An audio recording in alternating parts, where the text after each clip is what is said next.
Simple present tense మనం applications మనం ఉపయోగిస్తున్నప్పుడు ముఖ్యంగా ఈ డూ ఆర్ డస్ అనేది ఉపయోగిస్తాము. అయితే ఈ డూ ఆర్ డస్‌తో మనం క్వెషన్ ఇచ్చినప్పుడు దీని యొక్క ఫార్మాట్ అనేది ఎలా ఉంటుంది? అంటే మనకు డూ ప్లస్ సబ్జెక్ట్ ప్లస్ వి1 ఉంటుంది. అలాగే డస్ ప్లస్ సబ్జెక్ట్ ప్లస్ వి1 ఉంటుంది. అంటే మనం ఏం గుర్తుపెట్టుకోవాలంటే డూ ఆర్ డస్‌తో క్వెషన్స్ చేసినప్పుడు ఎప్పుడూ కూడా మనం వి1 ఉపయోగించాలి. ఇది గుర్తుపెట్టుకోవాలి. మనం ఎప్పుడు కూడా వి1 అనేది ఉపయోగించాలి.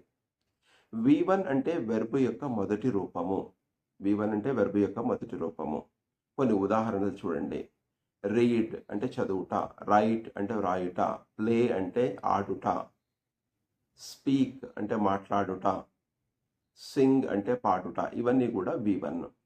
కాబట్టి డూ ఆర్ డస్‌తో మనం క్వెషన్స్ ఫార్మ్ చేసినప్పుడు ఎప్పుడూ కూడా మనం ఏం చేయాలంటే వి1ను ఉపయోగించాలి. ఇది గుర్తుపెట్టుకోండి.